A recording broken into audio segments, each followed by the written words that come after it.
Kinyonyole merchandise kwe kukwata ejjampa ngeno n'ogikubako logoyo oba ekifaananyi kyo. Kwe kukwata phone cover ngeno n'ogikubako ekifaananyi kyo oba logoyo. Naye ng'okimanyi nti ku bantu b'oyina abakugoberera ozimbye audience nti ejja kubeera interested mu kukozesa ekintu ekiriko logoyo. Nti bw'ojja n'obukola naye twafulumizaayo jampa zaffe genda ku website yange okole order. Okitegeera nti omuntu ajja kukola ki ajja kugula. N'omanya nti nsobola nina capacity etunda jampa zange 10 buli mwezi ku mitwalo 55. Nina capacity olaba buno buflaska buno abuflaska buli mobile ennaku zaatu batambula nabo eri abagenda na branding anabuteekamu nga bulimu S media for example. Kati abantu bonna abaffiliatinga ne brand S media nga baagala okukolaganako naye bamwagala bamuwagira asobola okujja n'abagamba bannaaye twafulumizaayo ne buflaska. Omuntu n'agula ka flaska n'akeera ku makya n'agamba twafulumizaayo n'enkofiira. Omuntu n'ajja n'agula ki n'agula enkofiira. Ekyo bakiyita merchandising ekyo ky'oba okola bakiyita merchandise byamaguzi oba obikoze. Naye ng'ekyenjawulo ekibiriko n'ekibifuula ebyettunzi kwe kuba nti biriko erinnya lyo face yo oba logo ya abantu gye bamanyi gye bamanyira nti logo ya gundi ekola ki efaanana bweti ne bweti. Okitegera bantu bangi ba artist bangi bagezezzaako merchandising n'abaleme Uganda naye nagenda okizuula nga abalemerera wantu wamu. Bw'ofuuka brand oba ofuuse business oba oli company okitegeera kitegeeza company ey'amaanyi byonna byekola olina obikola olina marketinga olina promotinga olina okola ki olina okweteekayo mu bantu ne bakola ki ne bakulaba n'obbawo ensonga lwaki bakola kibagula. Ne kampani yonna gy'ekomeekula etandika okuzimba franchises ez'enjawulo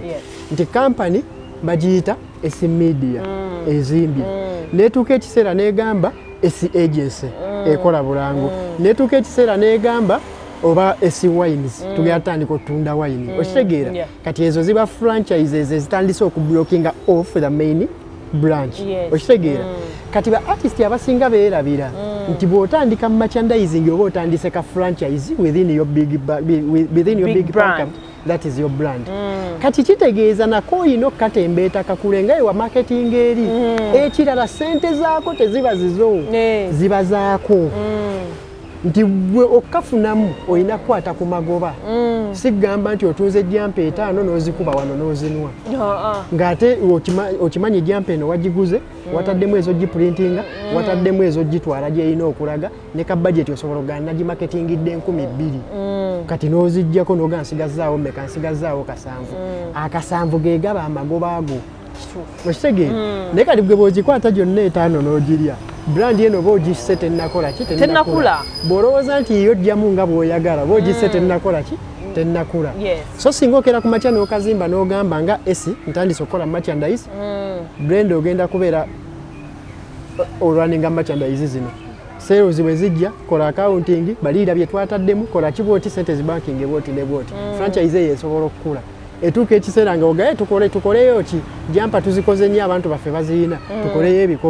ebikopo tukoze nnyo abantu baffe babiyina tukoleyo flaska capital waayo abaawo ng'akola ki agenda akula ne kati abasinga bamulya ne beerabira nti kano nako ka franchise akali mu ki within ye tekaba kaki teziba sente ze. Okitegeera so kati bwe tuvaawo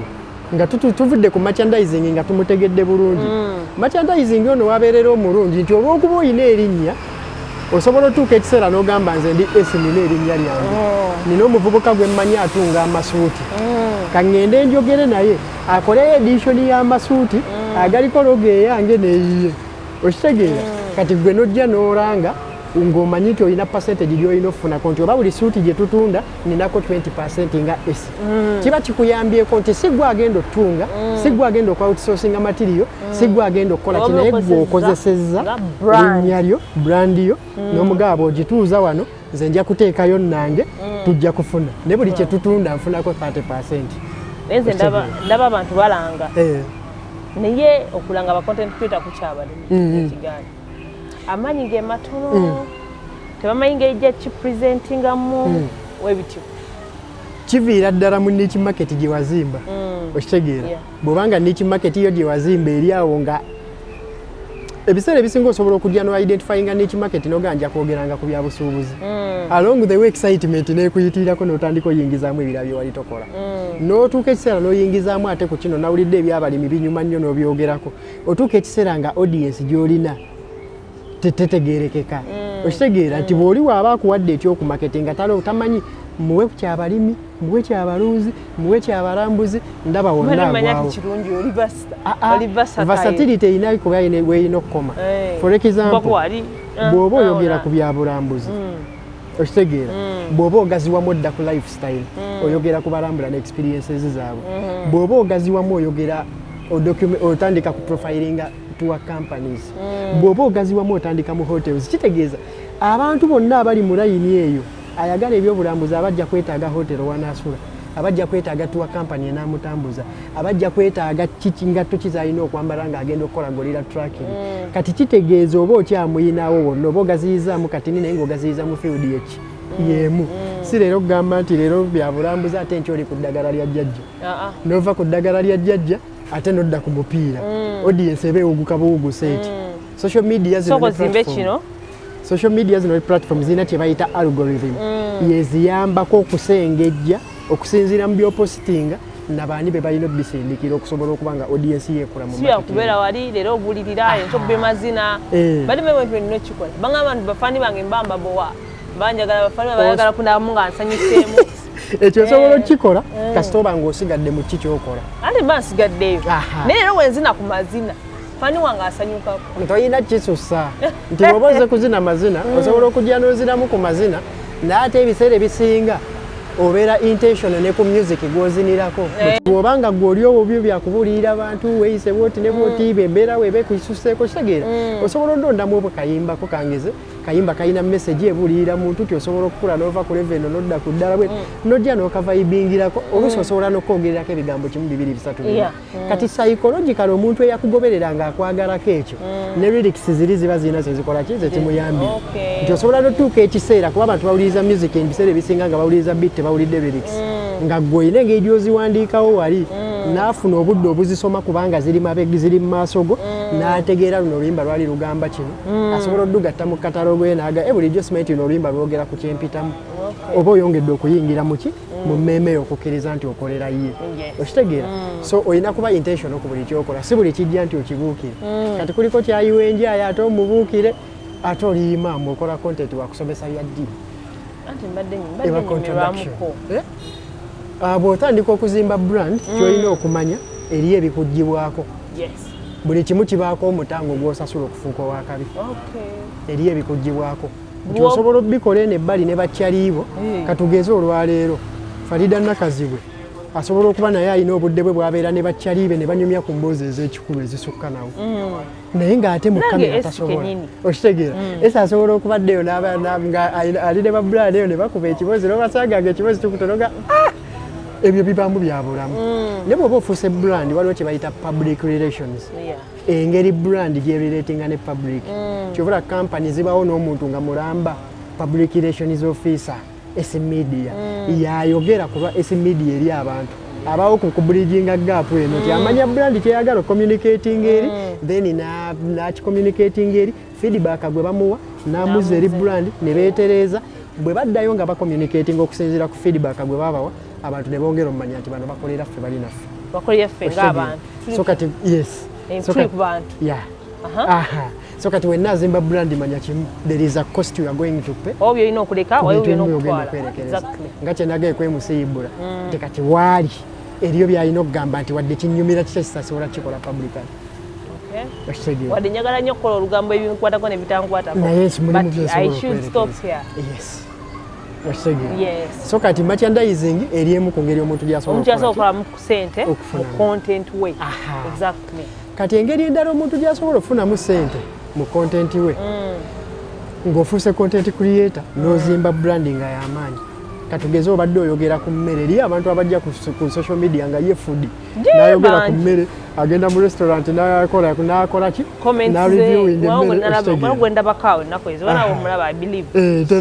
ntero balaba ab'enjawulo kati otuuka n'okuŋŋaanya abafoodies ab'enjawulo nga bagoberera baagala okumanya oyogedde ki ku mmere n'oyogedde ku biki otegeera buno bonna mbu simanya YouTube ekuwa simanya biki otuuka ekiseera nga merchandise osobola omufunamu ekimatiza naye bwe tutuuka kukuba nti olina ekintu ky'olina okuzimba ate si ky'olirekera abantu bonaogamba nti ekyo kyanyi gundi yakitandika n'akirekawo oba olina otutandika okwerevetinga mind yo n'oswitchinga nogaa kati njagala okukola actual business yes ensemmanyi njogera ku mmere bwe njogera ku restaurant z'abantu bazigendamu okitegeera ekintu kye nandikoze nga bizinesi ndowooza yandibadde restaurant naye sirina ssente zigitandika olw'okuba oba okoze erinnya nga abantu bakulaba bakutegeerera nga bakimanyi nti ebyemmere obisobola erinnya lino likusitula ne likujja mu geteereza ewammwe n'otuulako n'abalangira nti osobola otuulako n'abantu katugeze waliyo omugagga bamuyita esinga otuulako naye ku platform emu esinga alina mugagga munne gwe bayita Brian nti mutuula ne munyumya osobola okugenda n'ofuna omwana asobola okukukolera proposal ne plan ya restaurant nawe musobola ogissa n'ogireeta n'ogyanjulira bano n'obagamba muyina ssente naye nze nnina abantu tukole restaurant eno nze mumpeemu ne weeba 20% ogwange gwakuleeta feesi yange kugiranga making sure ndi akolanga content asika abantu okujja okulya okitegeera bw'ofuna shares mu kintu kino ne mutandika okukizimba ne kikula oba ofuuse naawe omuntu business owner nti olina business gy'okola ki gy'olinamu emigabo tolinda byakulinda lw'olizifuna gikola 100% nga yiyo kubanga tokisobola ate n'ekirala kola research on challenging teri mugagga w'amaanyi mu nsi yonna ng'alina business ng'agirinanga ye yekka 100% mentality erina otuvaamu taliyo kuba abagagga abali serious tekuli alina business yekka bakuŋŋaanya ezo share wano nawo shares abiri wano ninawo bwe zityo okitegeera ekintu ng'ekyo kubanga bino at the end of the day esi ne woba influencer mulungi otya nga brand zikuwa ddiiro omwana we tasobola sikira ekyo ate bonga otumanya nizo mpuzanga tasobola nabyogera nga tasobola nabikola ki nabyogera ne bw'oba ofunye kangeza mbyogera nenewunya biva okitegeera affiliated marketing gw'okola ne brands omwana we tajja kukikola ayinza n'obutabyagala n'atabyesembereza naye ate omwana ono business gy'olinamu shares bw'okeera ku makya kangeze Katonda akujjuludde mu bulamu bw'ensi ng'oba wawandiikawo nti ebyange byagundi shares ezo asobola oziteekinga ono n'asigala ng'akola naye baba bagambye nti awo gundi waaba agenze franchise tugitunde abaako n'ensente zasobola okufuna esobola okuboostinga kyayagala okukola ki okukola so kati tulina okulowooza kyeki kyogala kya mindset change our minds have to switch tuve mu kubeera just abakolera abalala tutandika okuzimba business ezaffe naddala nga brands okitegeera eri abantu wano abamanyiddwa nga batiibwa n'ottiibwa nti ebbaala ne bw'eba ya mu kyalo ng'egudde n'omuyita n'omugamba njagala ebbaala ekule ateekawo embeera ekuza ebbaala eyo nayiti n'etuuka ne zikula okitegeera abantu abo gye bali nga bamaketinga nayiti z'amabbaala era nga bamugaa egaanye kubira Brian kati Brian ono bw'ajja atuuka n'anyumirwa nti ye n'amaanyi ago oluusi agamba abo n'okyankalanyanga ngende era bw'omukyankalanya n'agenda eyiye ekola ki egwa naye ekyo tekibaawo olubeerera ebaayo abajja bakulaba bw'okikola ne bajja nga bamastaringa art ne bagituplicate nga ne butuuka nga muwera okitegeera n'otuuka ekiseera nga ggwe siniya mu business olina okwerevetinga n'oddako waki waggulu tojja kwagala kubeera wano nawali bulamu kirubeerera otuuka ekiseera mu bantu b'obadde osavinga mu bbaala osobola okuŋŋaanyamu abali siriyasi ngaaba n'obagamba nze mu bbanga lyemmaze nsobola okubalirira ebbaala n'ogikozesa gundi beera ku bbiya gundi teekamu wayini gundi sasula ekifo gundi sasula kolamu restaurant gundi kola bwoti ne bwoti nze nsike nga abantu bajje gundi olinamu 15% nawe olina 15 nawe olina 15 nawe olina 15 nange nina 15 tuzimbe business okitegeera nekituuka ekiseera nga buli kifuluma mu business eyo kirinako ki so kati nze awe wannuma wenjagala ba content creator tutuuke nti singa otuuka n'owulira nti kati nzitoyi ozitoyi otandikira ku kyokumanya nno ozitoyi do numbers matter abantu abajja gy'oli nga baagala okukola bizinesi naawe nsobola okuba olwaleero nga bwompa emitwalo 25 okukolera netuuka ne ŋŋamba asaagala njagala mitwalo 5 ne bagampa netuuka esaala ne ŋŋamba asaagala njagala miliyoni 2 ne bazimpa netuuka esaala ne ŋŋamba omwezi njagala miliyoni 5 ne bazimpa kiba kitegeeza oyo azikuwa ali assured of the results ogenda oleeta okitegeera otandika okwepima muno omanya nti ono azimpa aliki ali assured nti ngenda zikola kizizza ekirala merchandising ono osobola okuba ng'ogamba mbadde ntunda jumpers 10 omwezi kati sebo ntunda jumpers 2 omwezi ntunda jumpers 5 omwezi ntunda jumpers 10 omwezi ntunda enkofiira bwezi n'omanya nti kakitegeeza bwe njogera ku business abantu ebyaddala bajja ne bakola ki ne bagula awo otandikira okwepimira n'ogamba ekitegeeza bwe tuba nga tukoze restaurant nga nina kuyita abantu bajje bali esowani y'emmere y'esatu nsobola okwefunuwensinga omuntu okujja okulya emmere y'esatu at least mu week amaanyi agange nga nze gokka nga tetunnaleetamu balala gasobola okuleeta abantu 10 okitegeera n'obalirawo n'ogamba nti sowaani 10 input ebaki n'oyogera okitegeera kati awo otandikira okwepimira n'ogamba nti kati nkoze eki nkuze naye ate n'ekirala eri abantu abamu asobola okugamba nze ngenda kukola bizinesi yange nkule nayo nakatandika nina bafollowers bange 14 nakye ngenda otandika nkule nakyo mpola mpola njagenda nkyelevatinga ki mpola mpola kubanga buli mukisa gw'ofuna okuyimirira mu kamera gwandibadde gulaga ekintu ekikukwatako intentionally nti buli mukisa gw'ofuna otuula mu kamera muno wandibadde ne jampa ng'eriko esi media atokuweze esi oba esi therapy oba ekintu kyonna kyokola ndoza mukulu smiles okitegedde njagala okukomawo wano next time egenda kuba Sunday eno ejja ngenda kuba nyambadde esi media okitegedde yes abingi ebijja by the way kubanga gwe webunje ekintu kyogabira obwereere nti okeera ku makya n'oyambala olugoye lwa brand nti oyambadde simanya otadde wano eccupa ya soda erina brand mweva balina gwe basasudde akikolera sente gweokikolera bwereere singa bakulaba nti tobikolera bwereere gwe otunda bibi ate bigulibwa results ozifuna bamanya kituufu olina abantu abagula bwe bajja gy'oli kangezo olina layini ye ya merchandising eri mu kkula nawe sente ozimanyi ozikola content wali mukola akasente okafuna oba ne high chances ez'okulavuleginga better tisinga bajja gyendi nga bansanze mu mbeera mbi siina kyennina ne bampa abiri mpita ngulako data ne mmanya njasasulako lenti ne mba n'aba 2 nga 6 ne singa mba nnina ebyange byenkola ebinzigumiza ne mba nti 2 ogenda okugaleetanga nga yinamu kitegeeza mba njagala kakadde kuba kisiinaamu ku lwange buli gy'okola okubaako ky'okola ekikunyweza mu byenfuna oyongera kubanga omanya ne waba tampadde sobola osigala nga nkola content nesigala nga nkula alingwamu nga nina weetuuse bwe wati ne bwe wati ajja kukiwulira bw'aba tatandikidde mu ttamu bajja kiwulira solina zenkwatako era nange ndabira wala waliwo zigenda okutuuka ekiseera sirina zenkwata okitegeera yes so kati kyekyo naye nga omuntu yenna alina okukimanya nti brand osobola ogiravuleginga mu bintu bingi content yakuyambako zimba brand eno naye ate weetaaga amagezi amalala olina okwe-educating about the business side of what you are doing. Yes, you are a musician, you have a name, do you know the business side of music? Omanyi bwe bapiichinga music ku Spotify na biki naba nga asobola ogenda mu playlists numbers zo ne zikola ku mikutu egisasula COVID wakomawo ogwokubiri watawedde oba owedde wagenzedda so tubaali twogera ku content creator lwaleero content creators mukitegedde bulungi however badde nina ekintu kyenjagala okuza Kasirye naye olw'obudde kitugenda okwogerako wiiki ejja tujja kuba twogera ku omuntu content creator yeetunza atya kyenyinza ogamba oba yeetunza atya kubanga byonna tubyogeddeku nga gyafunamu sente naye ye okutuuka okuvaamu akasente kikyavaamu alina kukola atya ebintu nga ebyo tujja kuba twogera ne ku website lwaki omuntu yeetaaga website abasinga tebakitegeera twetaaga website so next week tujja kuba tukyogerako tubadde mindset change ne Mr. Kasi tubeera naye wano so guys musharinge waako ono mbe nga muyiga tukoye okubeeraawo ebintu mubikola just for fun just for fun people are making money out of content osegera olina akera ku makya olina abakola ddi naye bamanyi na lwaki bakola ddi bafuna sente zaabwe despite the fact no bakera ku makya kuyiiya ekizampe nyambwe eri public osobola okwebuza epasa akola ddi kuba tayimba ku buli kivulu tafulumya nnyo music naye ate akola naye gwe buli womulaba nga alina akapapula kakutenga kaliko erinnya ly'ekintu aba ali mu kukola so guys wano mindset change tukyuse engeri gye tulowoozaamu engeri gye tulabamu ebintu lekerawo okukyawa abantu mbuba tuyiseeko nnyo naye nga tetwagadde kumanya so guys mbasaba mindset change you love a friend muwe video eno bagabe bajje subscribing bakomenting baliking tugenda kuba tusoma mindset change ne Kasirye Adams mbadde esi wano kwa talk with esi tolo mukusobagamba nti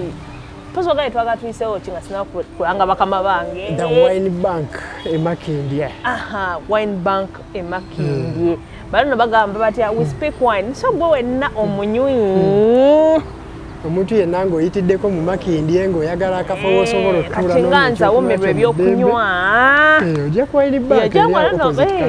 basuubuza ndowooza abasuubuza batunda ogw'okunywerawo wayini ennene zibawo osobola onnwako kasiipu kyonna ky'oba oyagala era maaso awo tujja kubawo ne wines wano tujja kuba tubeerawo nga we advertising nga wetunwa exactly wine bank we speak wine wane Makindye and ntwala mukusobagano Satellite Hotel bano basangwa Kisasi Chanja Road nga kava roundabout baina hotel rooms enungi Satellite Hotels baina Twitter Satellite Health Club whereby gwa yagala okwewumulirako stress nga zikuta pressure nga bikuli bubi stress nga zikuli bubi you know what gendawo Satellite Hotel Kisasi baina gym baina aerobics baina sauna steam bath byonna genda ta kusente ntono osobola okusasula buli lunaku osobola okusasula buli week ate era osobola okusasula buli mwezi just be there ate era ngenda maaso ne mbagamba nti tulina Joy Star Fashion Store abaana ago basangibwa ko Ham Shopping Grounds opposite Nakivubo Stadium omanyi bali mu kuzimba kisaawa so omulyango ojja kubalabe edduuka liri awo waggulu D3 D3 D45 awo ogenda basanga bali awo ekintu bakitadde bakiwanise ekitegeera so you go there nga wefunya yakagoyi oyagala kabasajja oyagala sandals oyagala galbindi oyagala enkofira eziriko oyagala z'abaana gugenda awo mbagambye Ham Shopping Mall jo awo ogenda bisanga Joy Star Fashion Store ogenda basanga so ne namba zaabwe weziri awo ndoza muba muzira bulungi nnyo tusangeeyo ate mbenga munyuma muko nammwe tukoye ebintu byotukwana nga temunyirira mwambadde ebintu ebitategerekeka tatujja bikkiriza ebyo naddala kati nganze esi kati ayagala okukwana akusindikire sente omukolere shopping ku Joy Star omusindikire ngoye ayambala gyakwane ku Joy Star oba si kyekyo oba olaba otidde nabulime S media